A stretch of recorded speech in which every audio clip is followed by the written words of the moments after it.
We are on the doorstep of the Festival of Joy, of the Festival of Sukkot, which is called Zman Simchasenu, the time of our joy in the prayers. This is a 7-day festival. Two major festivals that we have in the year are the 7 days of Pesach and the 7 days of Sukkot, exactly a half a year, equidistant from each other. The 15th day of Nisan is Pesach, Passover, and the 15th day of Tishrei, so 6 months later, is the first day of Sukkot. Now, Sukkot is actually a little bit longer than Pesach because the 7-day festival is appendaged by Shmini Atzeres, which is a related but different festival. Now, of course, in the diaspora, we always add an extra day. So there's 8 days of Pesach and 8 days of Sukkot. So bringing the total of Sukkot, when you add the extra day at the end, to 9. And of course, these are wonderful days. We just finished with the high holidays and Rosh Hashanah. Hopefully we coronated God. Yom Kippur. Hopefully we got a modicum of expiation and forgiveness and atonement and cleansing. And now it's time to celebrate. Now it's time for joy. We sit in the Sukkah. We shake the lulav and the esrog and the 4 species. And of course, we celebrate the completion of the Torah. Every year we go through the Torah cycle. We have the annual cycle of the Torah. And that concludes on those appendage days. We call that Shmini Atzeres and Simchas Torah.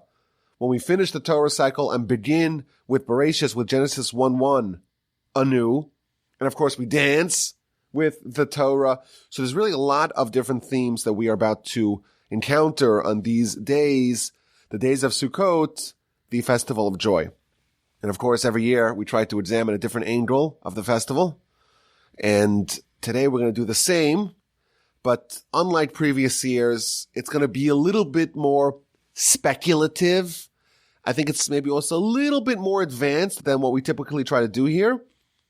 We're going to try to talk about some very big ideas. Some of the thoughts are still a work in progress. So as always, you can send me an email if you want to contribute towards the discussion. My email address is rabbiwolbe@gmail.com. Okay, so the eponymous mitzvah of the festival is the mitzvah of the Sukkah. You sit in a temporary dwelling structure for 7 days. For 7 days, you leave your permanent house and you move into your temporary house, the Sukkah, the temporary structure.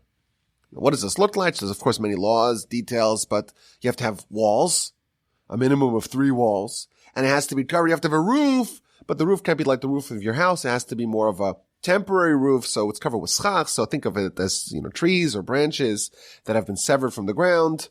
And we leave our permanent home, and we leave the cozy confines of the climate-controlled permanent home, and we move in to the temporary home. Now, in previous years, we've spoken at great length about the concept of the temporality of the Sukkah. The Talmud tells us you have to leave, you have to abandon your permanent home, tsei midiras keva, leave your permanent home, and move into a temporary house.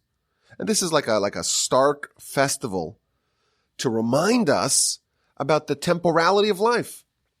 The actual challenge at the heart of our life is the choice of what we're going to do with our life.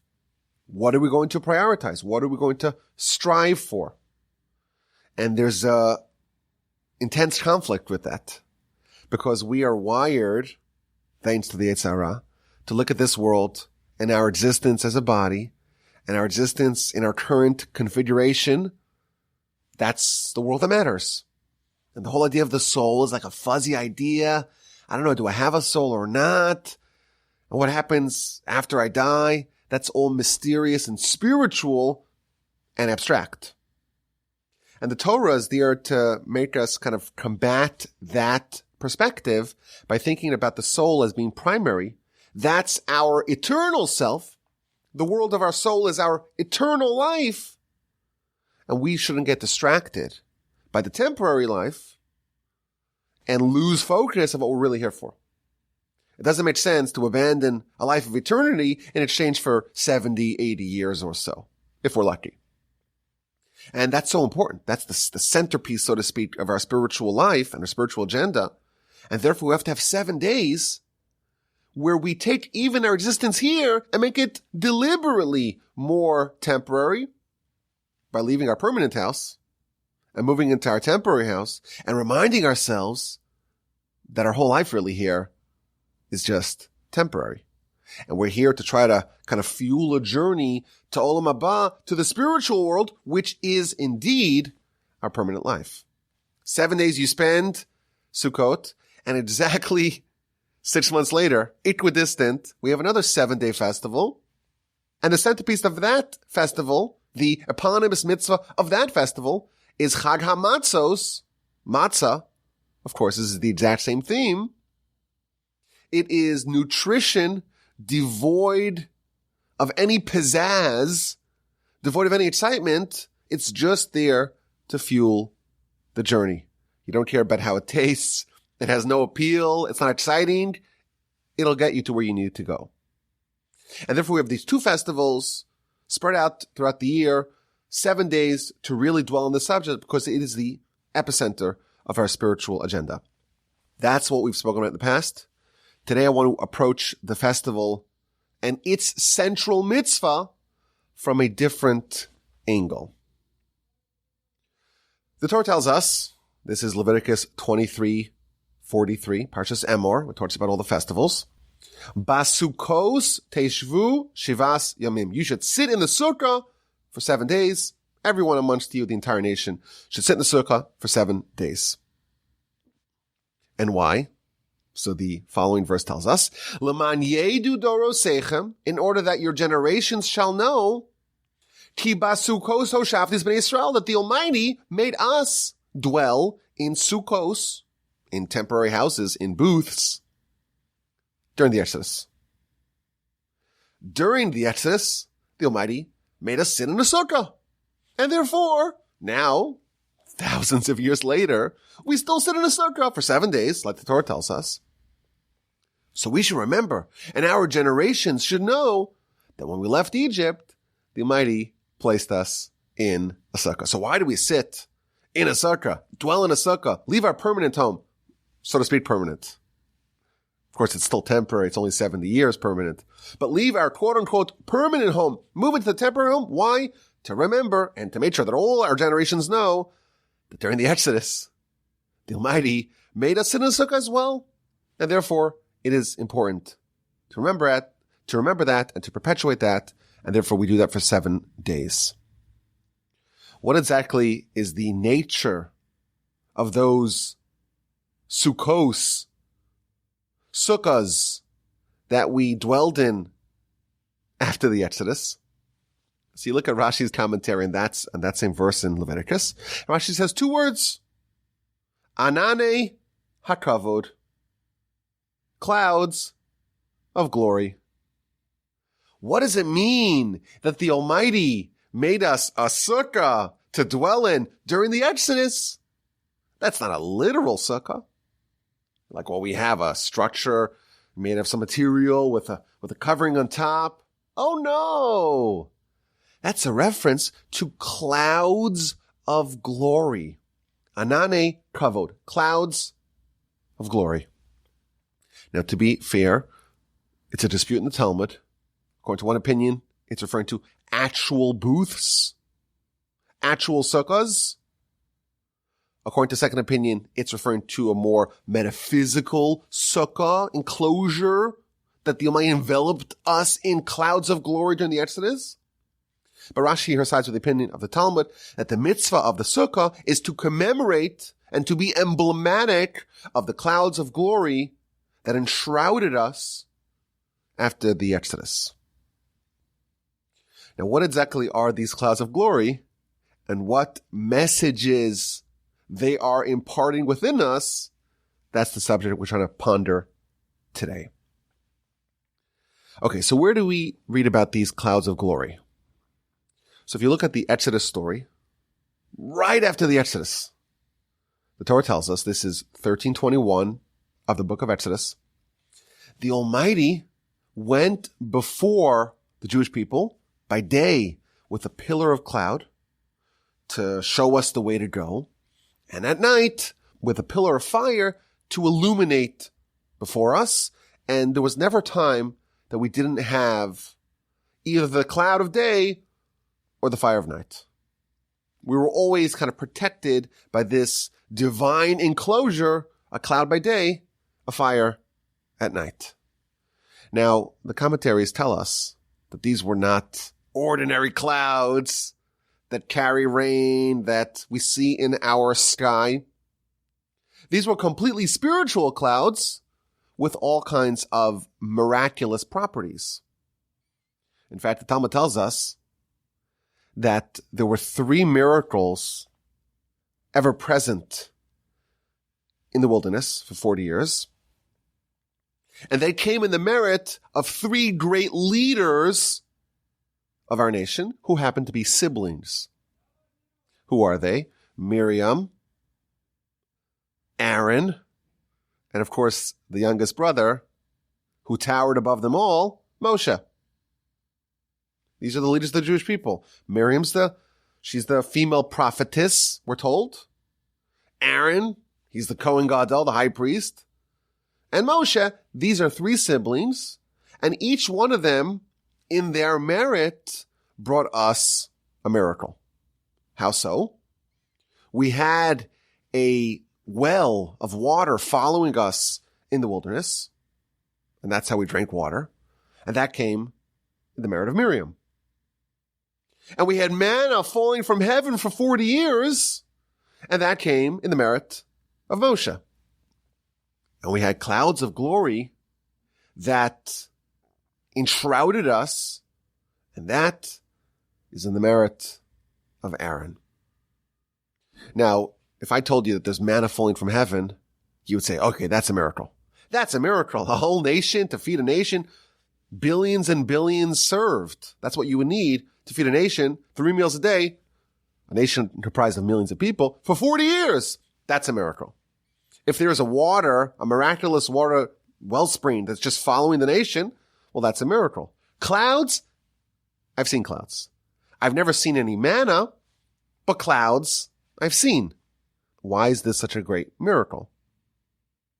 So when you open up the Midrash, you find some amazing things about these clouds. First of all, it wasn't just one cloud, we're told in the Midrash. It was a sandwich, a cloud sandwich. The nation was completely surrounded by clouds. There's a cloud beneath them. There's a cloud above them. There is one cloud in every direction, so 4 around them. So they're in a cloud cube of 6 clouds, kind of isolated and hermetically sealed from the environment around them. And there was a 7th cloud that was like a scout going ahead and clearing the path for the nation.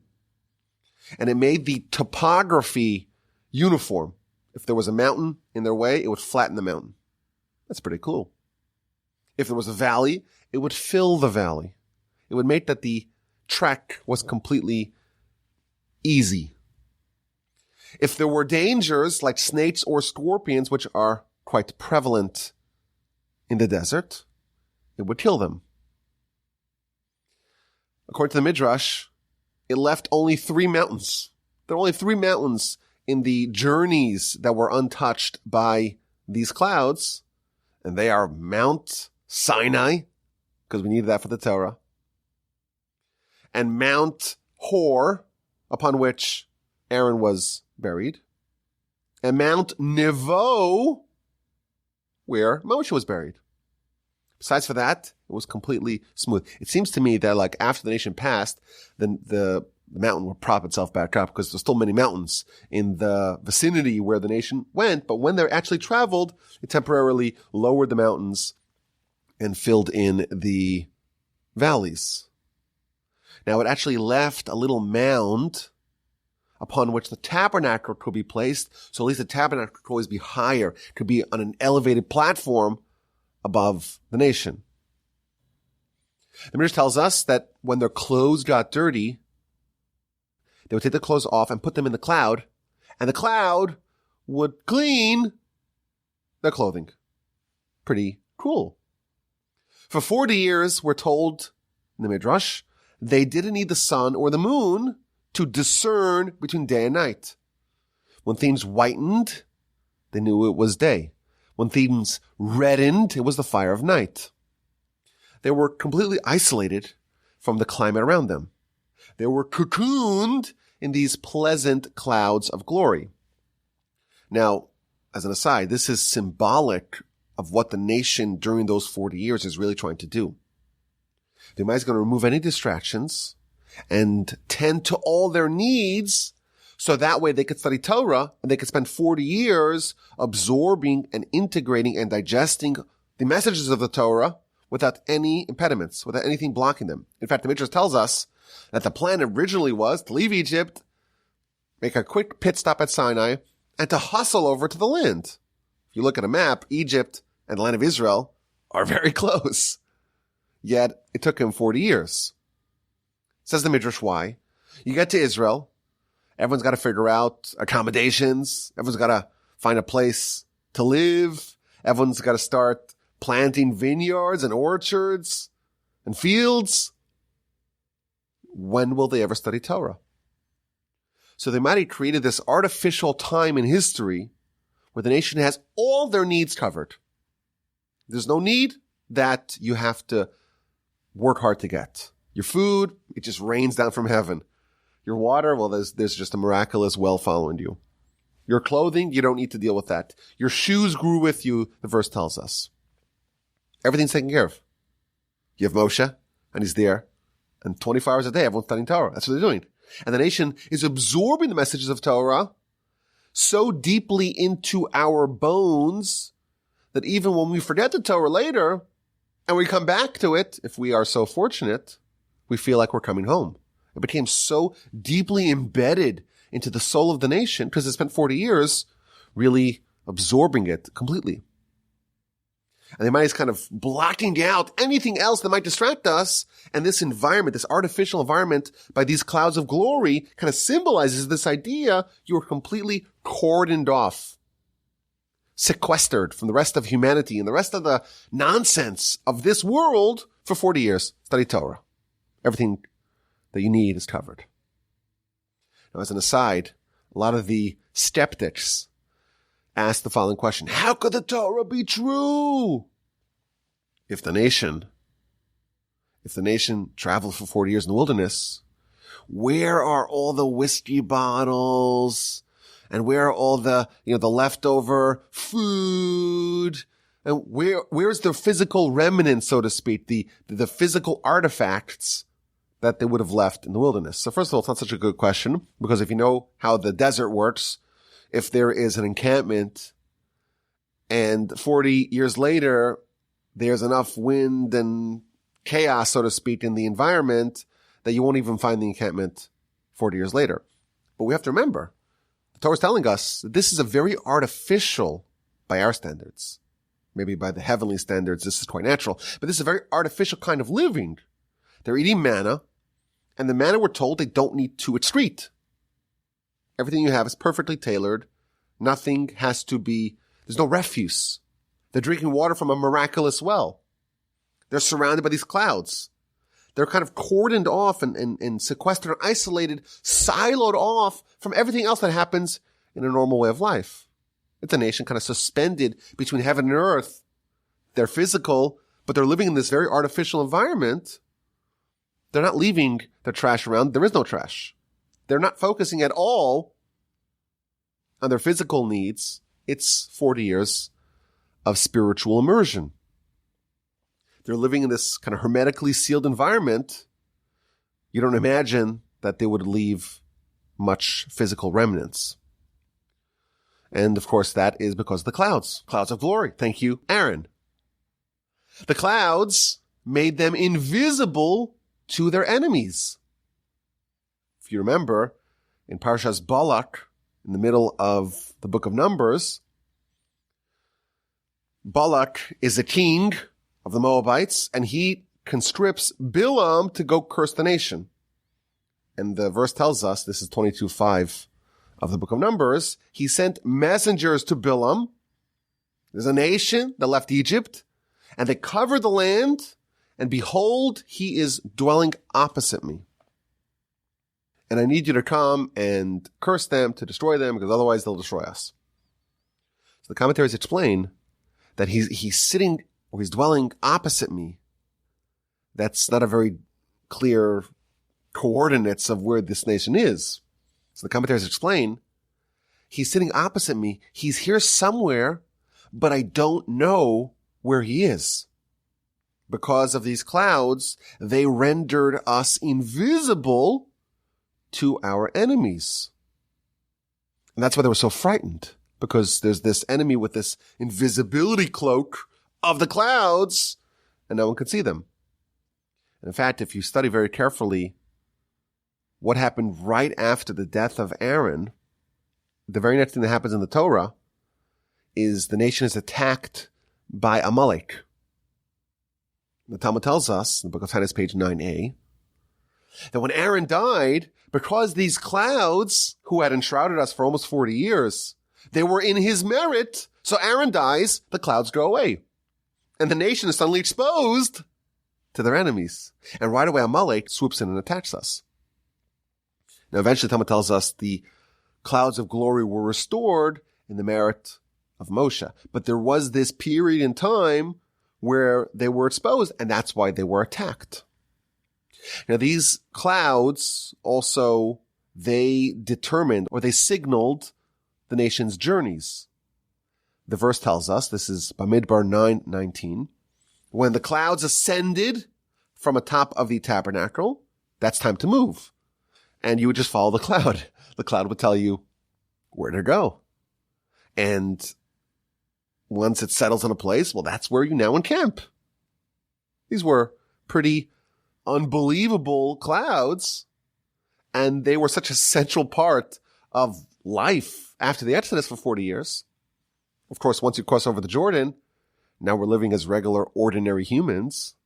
Still, we have Joshua, prophecy, and all that, but we're kind of removed from that supernatural level of existence. It's time to live as normal, ordinary humans. And therefore, those 40 years are really special. And it's really important for us to remember that. And it makes sense that we spend 7 days in the Sukkah to perpetuate the memory of these clouds and what they did for us in the wilderness. I'll tell you something cool. The Gaon of Vilna, he revealed that the apocalyptic war of Gog and Magog, that's going to happen on the Festival of Sukkot. In fact, if you look at the prayers that we say on Hoshana Rabbah, which is the last day of Sukkot, we talk about this miracle that we're hoping for during this war. Now, how long will this war take? So the Gaon of Vilna, who passed away in 1797, way before the time that they split the atom, he said that this war is going to take 3 hours. And a huge chunk of the world's not going to make it. And it's going to be on Sukkot. And anyone who is in the Sukkah is going to survive. Just as those clouds of glory protected us, and when the Egyptians shot projectiles into the clouds expelled them, the clouds repelled them, because these clouds were protective. So too, when we are in the Sukkah, we're going to survive this war. He quotes a verse in Psalms 27. Ki yitzbeneni b'Sukkot, the Almighty will shelter me in His Sukkah on this evil day.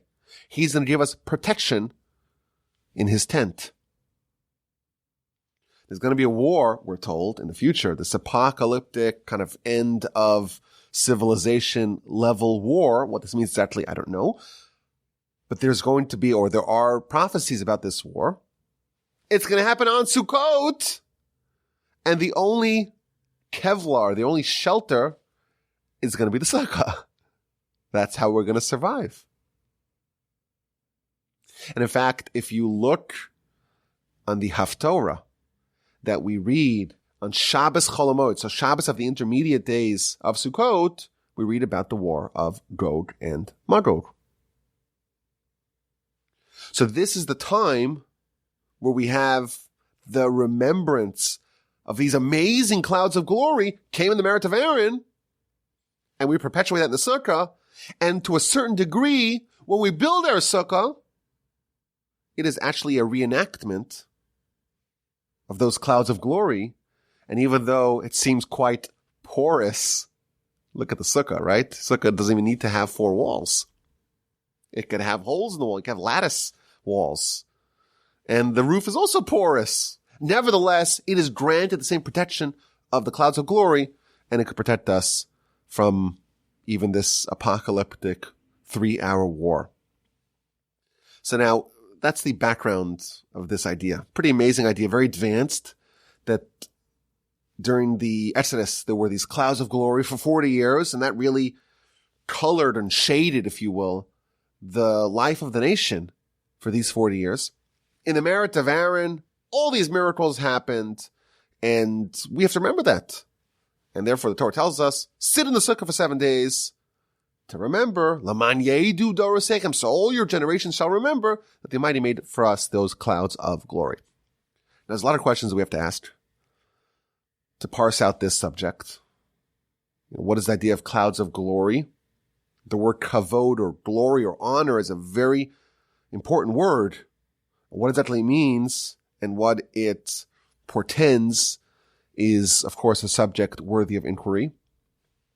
Why specifically was the manna in the merit of Moshe and the well in the merit of the oldest sister Miriam, and the clouds of glory specifically in the merit of Aaron?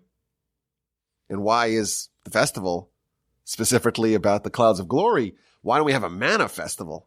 Wouldn't that be cool? Shouldn't we have one of those, or the Wellspring of Miriam festival? But I want to probe this subject with a very famous question, one of the most famous questions on the entire festival. We know that in the Jewish calendar, we believe it's not a linear calendar. It's almost like a calendar that repeats itself. The Almighty created the world with junctures of time.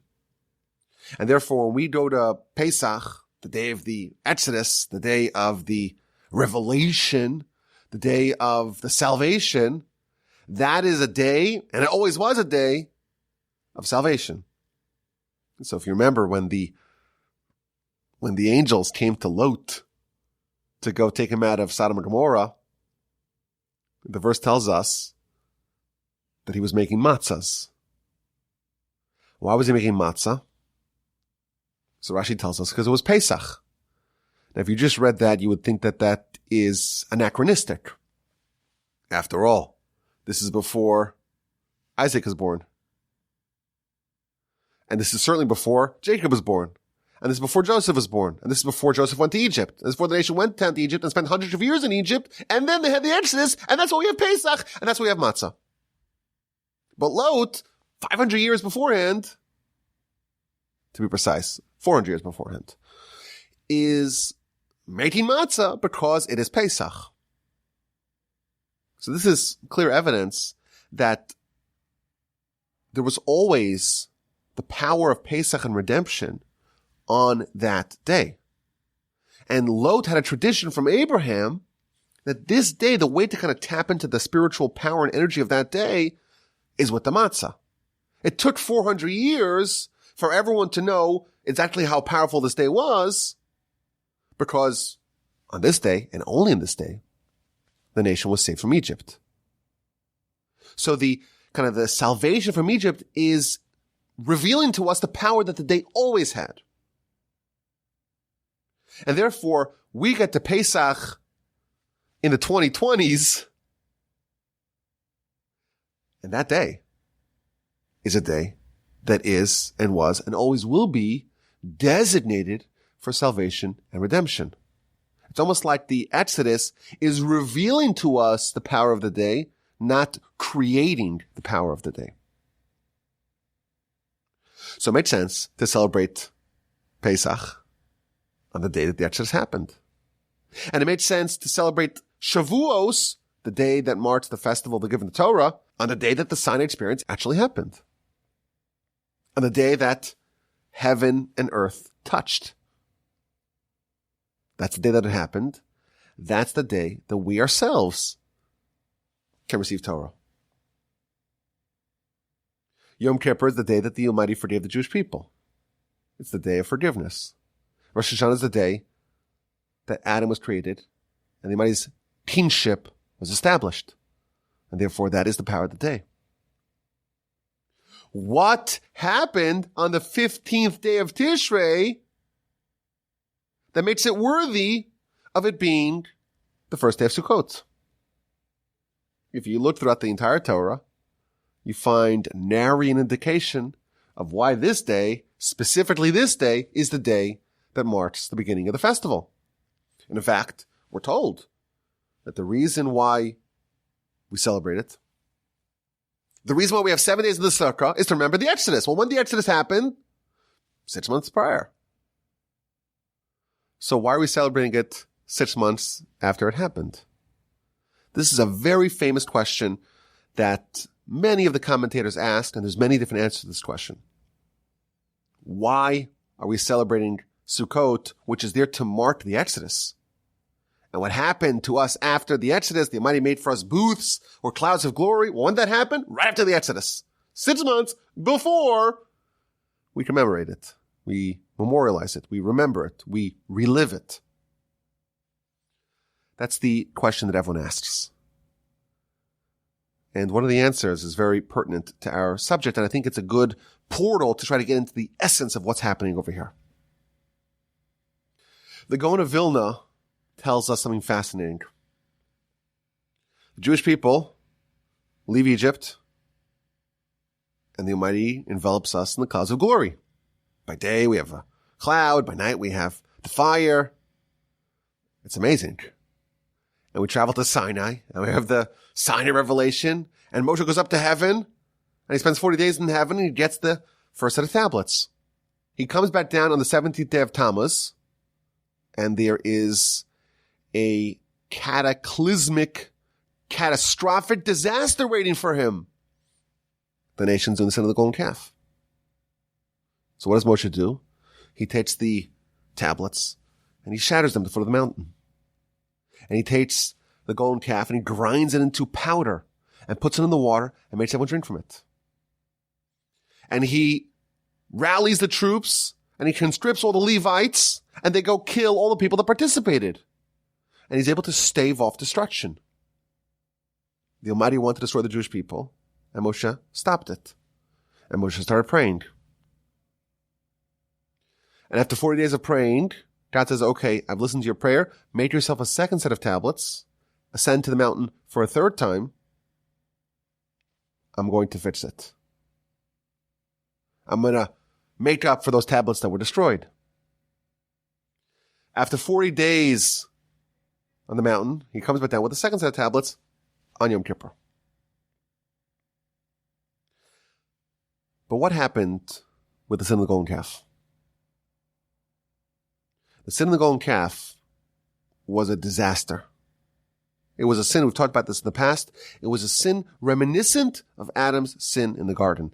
When the nation experienced prophecy at Sinai, they were like Adam in the Garden of Eden. Completely spiritual.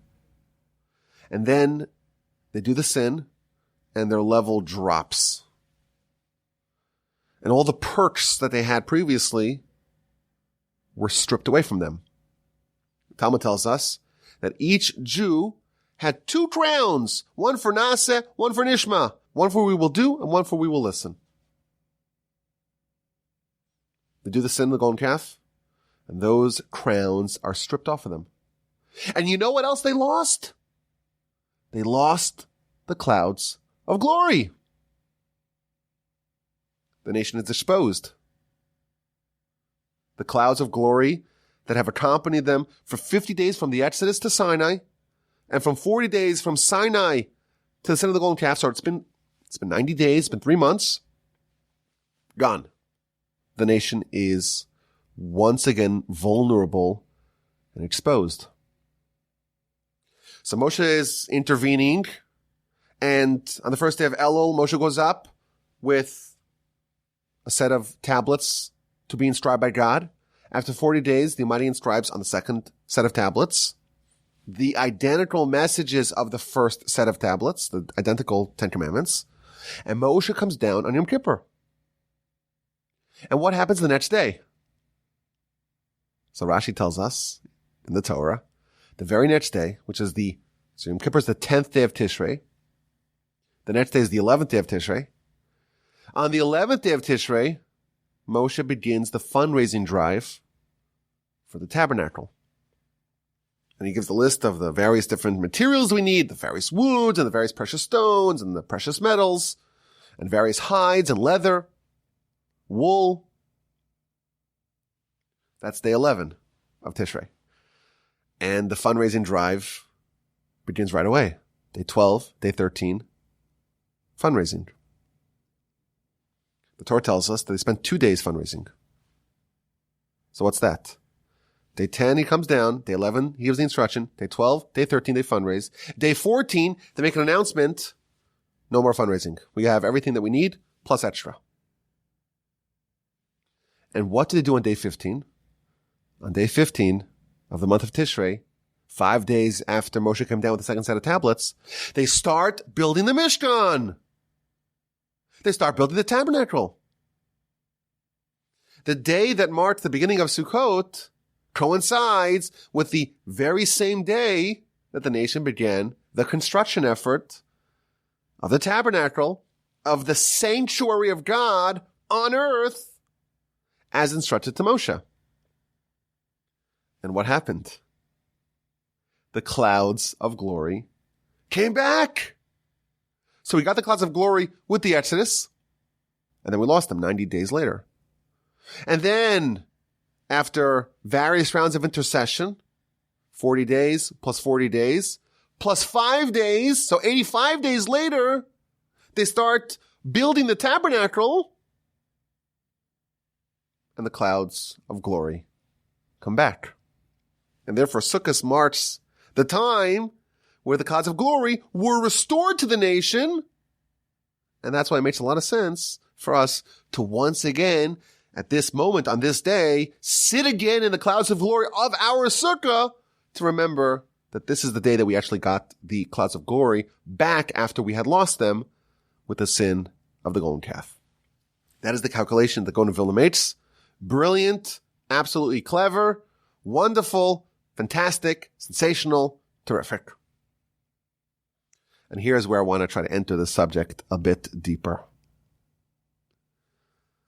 So first of all, what is unexplained is what exactly does the tabernacle have to do with the clouds of glory?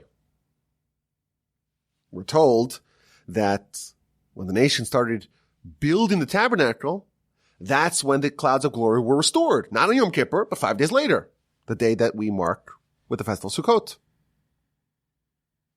What does the tabernacle have to do with the clouds of glory? Number one. Number two, on Yom Kippur, the Almighty forgave the Jewish people. We had tablets 1.0. We lost them. We got tablets 2.0 on Yom Kippur. A day of forgiveness, expiation, atonement, cleansing, purification. But the clouds didn't come back. The clouds just weren't restored. Next day, instruction to build the Mishkan. Next day, and the one that followed, assembling all the parts. The fourth day, the 14th day of Tishrei. That's it. No more work. The 15th day, you start building the Mishkan. And now, and only now, did the clouds return. Wasn't there complete forgiveness on Yom Kippur? And here's another 2 questions. And these are some of my favorite questions on the subject. Listen to this. Tell me if you like these questions. So we got the clouds of glory. We got them twice. Right with the Exodus. When we left, we got the first version of the clouds of glory. And we had it for 90 days. And then we lost it. We did the sin and we lost it. And then 85 days later, on the 15th day of Tishrei, they were restored in conjunction with the building of the Mishkan, with the building of the tabernacle. And therefore, we have the Festival of Sukkot to mark the time that we got the clouds of glory back. So even though we got the clouds of glory back on the 15th day of Tishrei, the initial time that we got them, that was on the 15th day of Nisan. So why do we celebrate the return of the clouds and not the inception of those clouds with the Exodus? And this question kind of has a precedent to it. Because if you think about it, we got the Torah twice as well. When do we get the Torah? On the Festival of Shavuos, that's when we got tablets 1.0. That's when the sign of revelation happened. And that's when we got the Torah initially. And then 40 days later, we do the sin of the golden calf, and we lose it. And then it's all restored to us on Yom Kippur. That's when we got the second set of tablets. Yet when do we celebrate the giving of the Torah? On Shavuos, when we got it originally, not on Yom Kippur, when it was restored to us.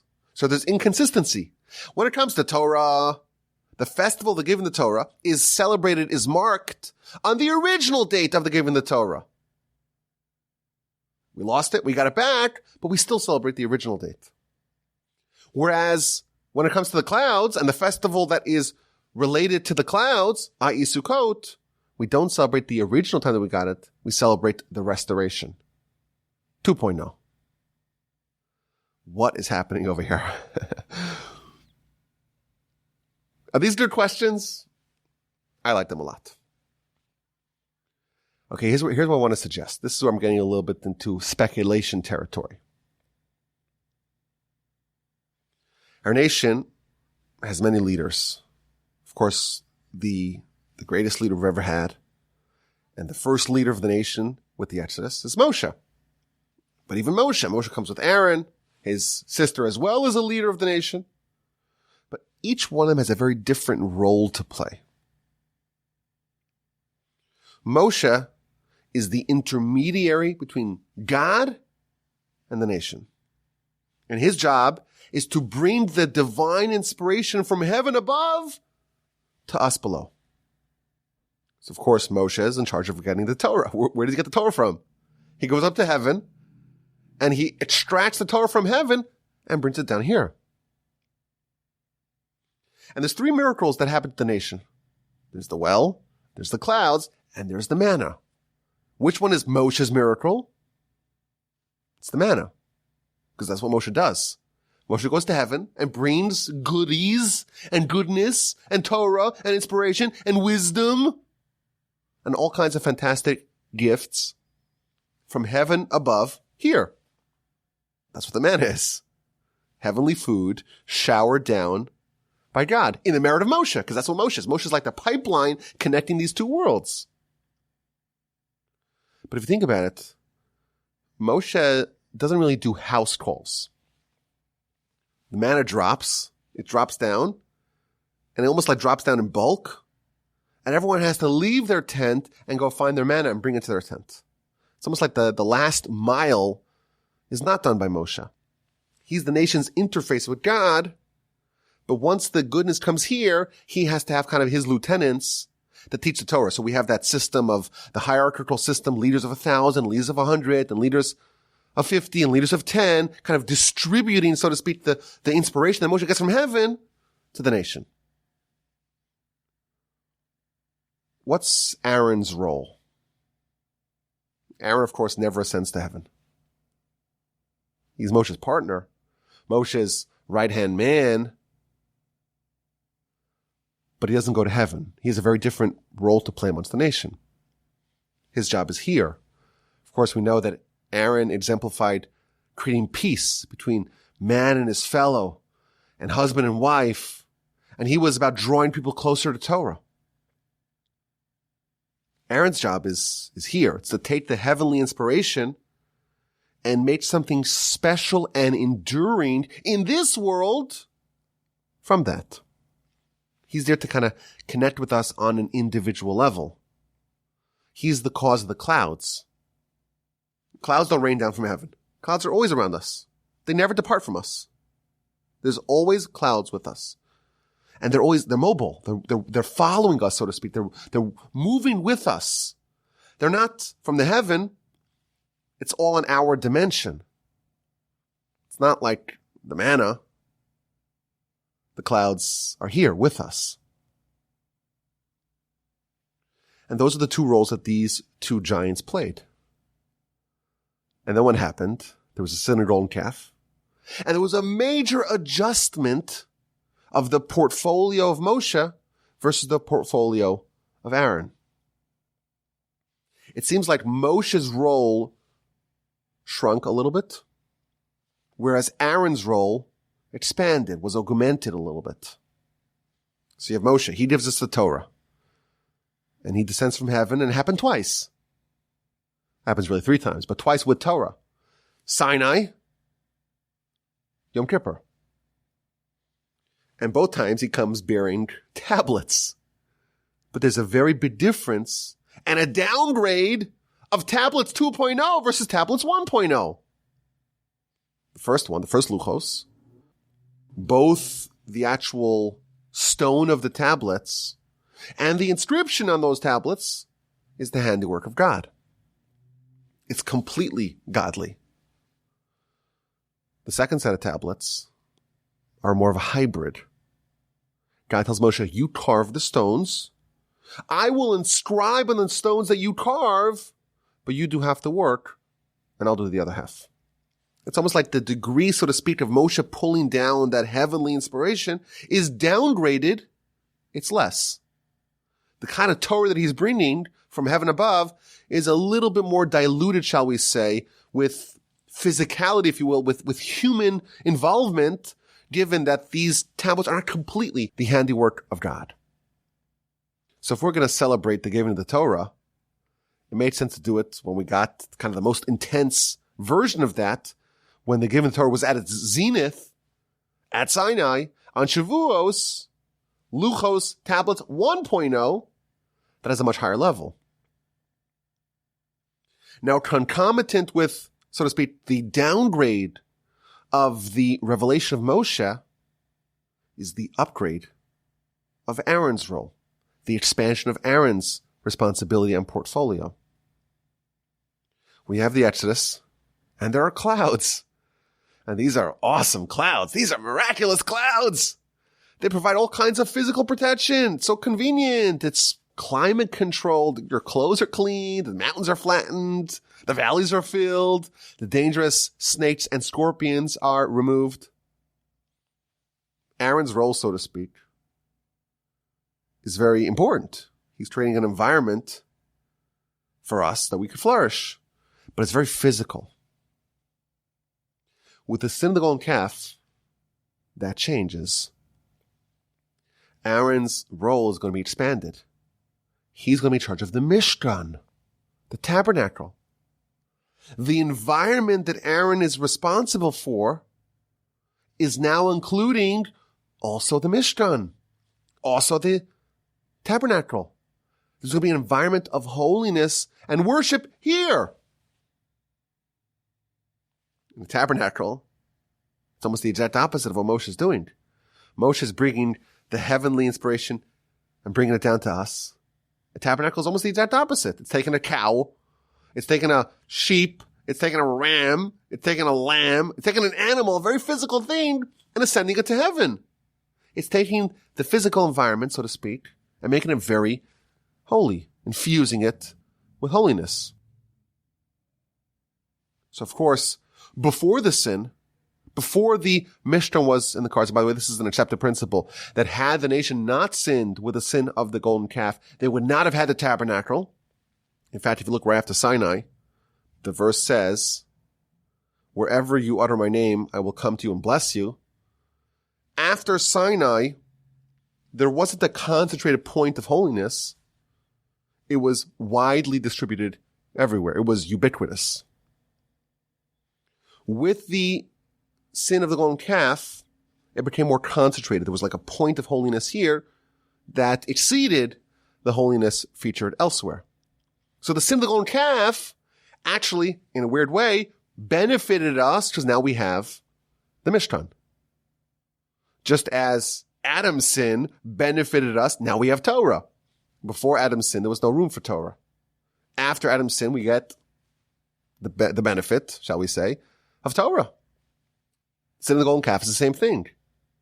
With the sin of the golden calf comes the expansion of Aaron's role to create an environment of holiness here and to have the Mishkan. And the clouds, they changed their role as well. The clouds, of course, were symbolic of Aaron's role of creating an environment of holiness here.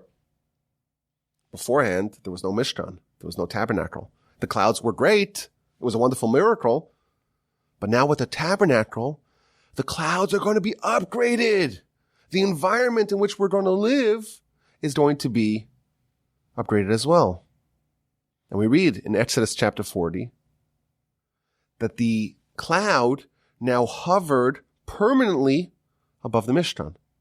Aaron's role was expanded.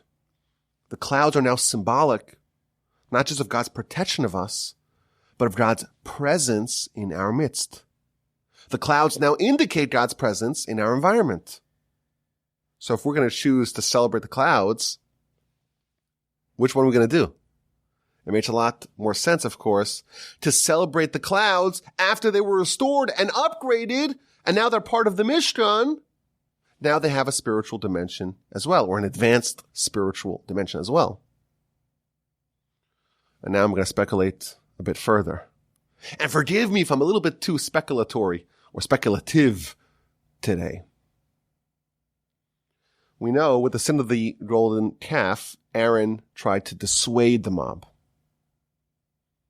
and was unsuccessful. Maybe the reason why he was unsuccessful is because his portfolio was smaller. He was the clouds sans the tabernacle. Had he had the tabernacle, had he been endowed, so to speak, with the responsibility, the spiritual responsibility of the tabernacle, maybe he would have been able to quell the mob. So what happens? There's a shift here. Moshe's role is going to be shrunk in favor, so to speak, of Aaron's role expanded. If you look at the very final verse of the Torah, this is the punctuation, the climax, so to speak, of the eulogy of Moshe. It talks about Moshe's great hand and all the miracles and wonders that Moshe did before the eyes of all of Israel. Says Rashi, what is this grand accomplishment, that final exclamation mark of Moshe's greatness? What did he do in front of the eyes of all of Israel? He shattered the tablets. Moshe's greatest accomplishment was shattering the tablets. Maybe it makes sense now, because by doing that, Moshe is in effect choosing to minimize his own role and to hand off some of his responsibilities to Aaron. The tablets 2.0 plus the Mishkan equals the tablets 1.0. There's going to be less revelation, and that holiness is going to be supplanted by the Mishkan in that environment of Aaron expanding his role. And that indeed takes a lot. That indeed is the greatest testament to Moshe's greatness as a leader, that he's willing to forego his own greatness, so to speak, in favor of what the nation needs, in favor of his brother. Sukkot, we're told, is a time of joy. A couple of months ago, we did a podcast about joy. And the essence of the idea is that we discovered that joy is the experience of creating harmony amongst opposites. When heaven and earth unite, that's a time of joy. Here, it's almost like Sukkot is the time where the revelation, the Sinaitic, the Mosaic revelation, and the environment that we have over here are united, are at par with each other. That's what the festival is all about. Sukkot is about creating this holy environment, emblematic, symbolic of the clouds of glory brought to us by Aaron, or courtesy of Aaron. We had a holy revelation on Yom Kippur, and immediately following that, it's time to take that revelation and that kind of that spiritual transformation, so to speak, and translate that to the environment in which we live. Of course, we cannot build a sanctuary, a literal sanctuary, but it's the time to build a sanctuary for God in our heart. So for 7 days, we reenact the clouds of glory. We make the Sukkah, and our sages tell us that they contain the possibility of achieving the same degree of loftiness as the clouds of glory. In fact, if you look at the halacha talks about the Sukkah almost like it's the temple. We can't forget that we're sitting in God's environment. We have to sit there with trepidation, and we shouldn't say trivial things in the Sukkah. We are in the palace of the king. There is an ancient custom to invite what's called the Ushpizin. Have you heard of that? Ushpizin. Ushpizin is the Aramaic word for guests. We invite guests to our Sukkahs. Of course, that means we can invite our neighbor and our cousins and our siblings and our parents and our children. But it also means that we invite the 7 greatest people of our history, and they come to our Sukkah with their souls. Can you imagine? Who are these 7 greatest leaders of our people? On day 1, we invite Abraham. Abraham, can you imagine? Abraham comes to our Sukkah. What would Abraham want to do there? It's a great mystery initially. But if our Sukkah is an environment of holiness, it becomes so lofty and so transcendental, it becomes a fitting place to invite Abraham to come join us in. Day 2, we invite Isaac. On day 3, we invite Jacob. On day 4, we invite Joseph. On day 5, we invite Moshe. On day 6, Aaron comes. On day 7, King David comes. In fact, there's even a text that you're supposed to say to invite them. We're inviting the greatest people of history into our orbit. We're creating this environment of holiness where Abraham, Isaac, and Jacob and the 7 greatest leaders of our people feel comfortable joining it. That's who we want to spend Sukkot with. That's the kind of environment that we're creating. And when we leave the Sukkah, there's a special prayer that we say, hoping and praying to merit to sit in the Sukkah of the flesh of the Leviathan. Well, what does that mean? What is the flesh of the Leviathan? So the Midrash says, well, there's this massive animal called a Leviathan, and there was a male and a female, and had they been allowed to procreate, they would destroy the whole world, and they might have killed one of them, put it on salted it, and that's what we're going to eat in this feast after the apocalypse. Okay, that sounds very exciting. What it means, I don't know. But the basic structure of this idea is that on Sukkot, for 7 days, we are sitting in the environs, in the atmosphere of the clouds of glory. For 7 days, we have that experience. We are spiritually mimicking what it was like to be in the clouds of glory. But our aspirations are to make this not only a 7-day excursion, our aspirations are to make that a permanent level of existence, a permanent level of consciousness, to make it our permanent reality. And that is done in some future time after the evil is banished from the land. And that is symbolized by us sitting in the Sukkah of the Leviathan. Very lofty ideas.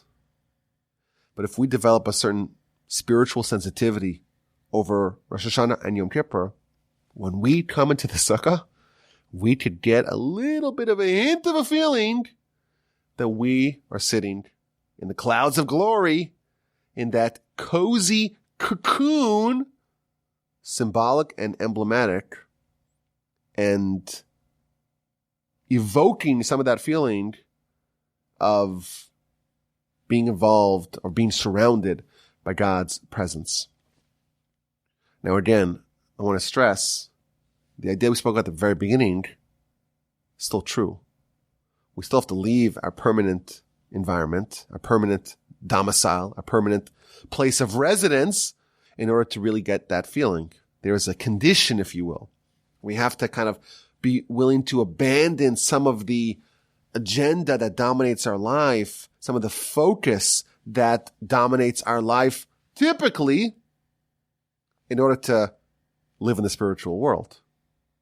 We're moving for 7 days into a completely spiritual world. That's the idea. In order to do that, we have to abandon the world that we typically live in. And to the degree that we are able to do that, to the degree we're able to say, I'm leaving this world, I'm entering the next world, that is the degree that we're going to pick up on that experience, on that very sublime experience of being in the clouds of glory. If someone says, oh, this is a mitzvah, it's a beautiful mitzvah.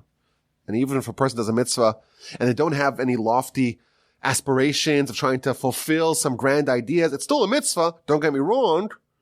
But to pick up on that subtlety of being in God's embrace, so to speak, of being in God's presence, that is conditional upon us leaving and abandoning the other worldview and perspective that we typically have. The Talmud has a great story about the Gentiles in the future. It talks about the Gentiles, the idolaters in the future. They're going to want reward from God. And God says, well, you didn't do any mitzvos. You don't get any reward. I said, well, we would have. If you would have told us, if you would have steered us. He says, okay, I'll give you one mitzvah. I'll give you the mitzvah of the Sukkah. And they might make it so hot, like a Houston roasting Houston September. And the idolaters are going to get out of the Sukkah, and they're going to kick the Sukkah in disgust. And they might as well say, you see, couldn't we keep an easy mitzvah? Cheap mitzvah. It's very inexpensive. It's not so expensive to make a Sukkah.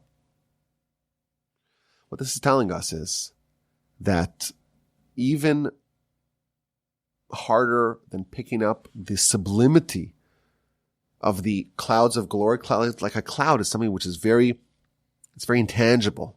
It's like a subtlety to it. It's not something you could grab in your hand, right? It does have like a spiritual dimension. That demands that our physical orientation, our physical worldview has to be muted, has to be put on the side. And that is very difficult. And that's the dual, so to speak, dual efforts that we're supposed to invest on this day.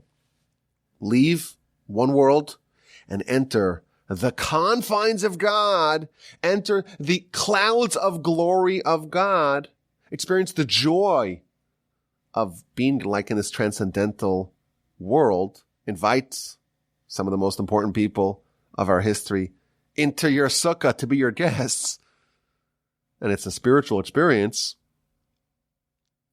and one that can forever change our life. And as we leave, we say, you know what? That was really delightful. I'd love to have more of that. But that's the experience we're trying to tap into on Sukkot. So again, it's very advanced ideas. Typically, we try to stay away from such complex and spiritual ideas on a very practical level. When I picked this subject, I didn't realize where it's going to take us.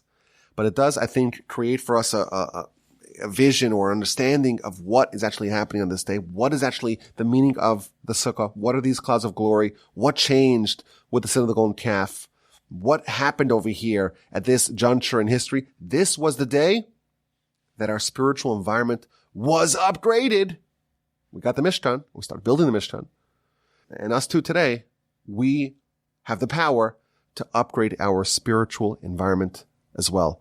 And I think it's also noteworthy that the day that we started to build the Mishkan, that's the day that we got the clouds of glory back, or clouds of glory 2.0 back. not when we finished it.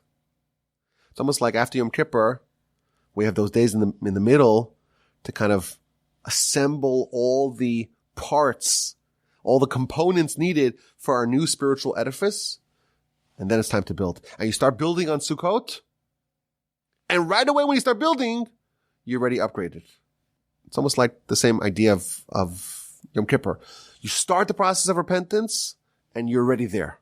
You start building your new spiritual environment, your new spiritual world. And right away, those clouds enshroud you. May we all merit to tap into a little bit of that feeling, that subtle feeling of the holiness and the transcendental, elevated, sublime experience of the Sukkah. May it be a time of joy, and may we perpetuate the remembrance and the experience of those clouds of glory. My email address is rabbiwalby@gmail.com.